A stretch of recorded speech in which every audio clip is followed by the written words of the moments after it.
মতো ভোটাধিকার প্রয়োগ করতে পারছেন প্রবাসীরা। বাংলাদেশ সময় বিকেল ৫টা থেকে পোস্টাল ব্যালটে ভোট দেওয়ার সময় শুরু হয়, যা ডাকযোগে পাঠানোর শেষ সময় ২৫ জানুয়ারি। নিবন্ধন সংখ্যার দিক থেকে দ্বিতীয় স্থানে আছেন মালয়েশিয়ার প্রবাসীরা। সেখানে আছেন শাহরিয়ার তারেক, যুক্ত হচ্ছে তার সঙ্গে। তারেক, ঠিকানা খুঁজে না পাওয়ায় মালয়েশিয়া থেকে ৪,০০০ ব্যালট ফেরত এসেছে বলে জানতে পেরেছি আমরা। এ বিষয়ে কি পদক্ষেপ নিচ্ছে সংশ্লিষ্ট কর্তৃপক্ষ?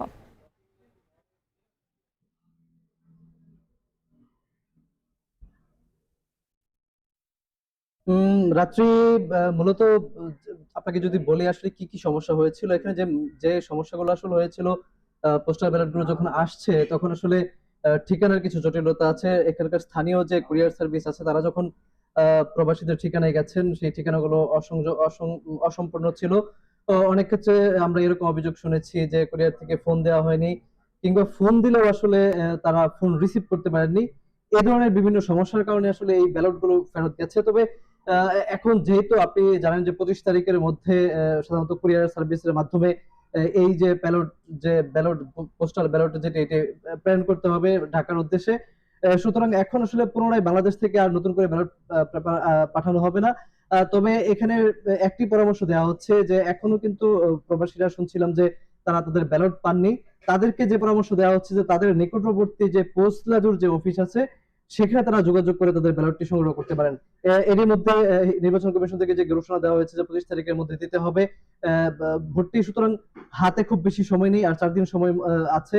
এবং যেটি বলছিলাম যে পোস্টাল ভোট বিডি যে অ্যাপ আছে সেখানে কিন্তু একটি একটি ধাপ আছে, সেই ধাপটি এরই মধ্যে সক্রিয় হয়ে গেছে, যেখানে আসলে প্রার্থী যাচাই এবং যে প্রতীক আছে সেটি যাচাই করার সেটি এরই মধ্যে সক্রিয় হয়েছে। এবং এর ফলে আমরা দেখতে পাচ্ছি যে প্রবাসীরা এরই মধ্যে তাদের ভোটাধিকার প্রয়োগ করার ব্যাপারে তারা আগ্রহী হচ্ছেন, ভোট দিচ্ছেন। এবং ব্যাপক উৎসাহ আসলে প্রবাসীর মধ্যে আমরা দেখতে পাচ্ছি। তারা আসলে একটি জিনিস বলছিলেন যে যে নির্বাচনের খুব কাছাকাছি যখন বাংলাদেশ, তখন কিন্তু দূর থেকেও তারা ভোট দিচ্ছেন।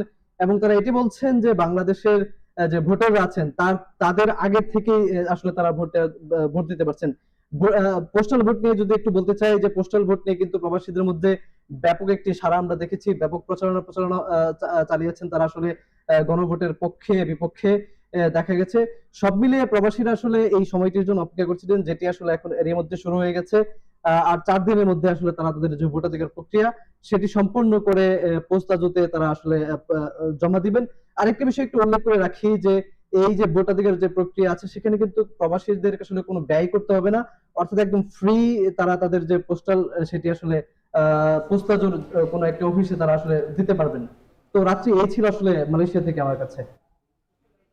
ত্রয়োদশ নির্বাচনের মাধ্যমে প্রথমবারের মতো ভোটাধিকার প্রয়োগ করতে পারছেন প্রবাসীরা। এ নিয়ে বিস্তারিত জানাতে আমাদের সঙ্গে যুক্ত ছিলেন শাহরিয়ার তারেক।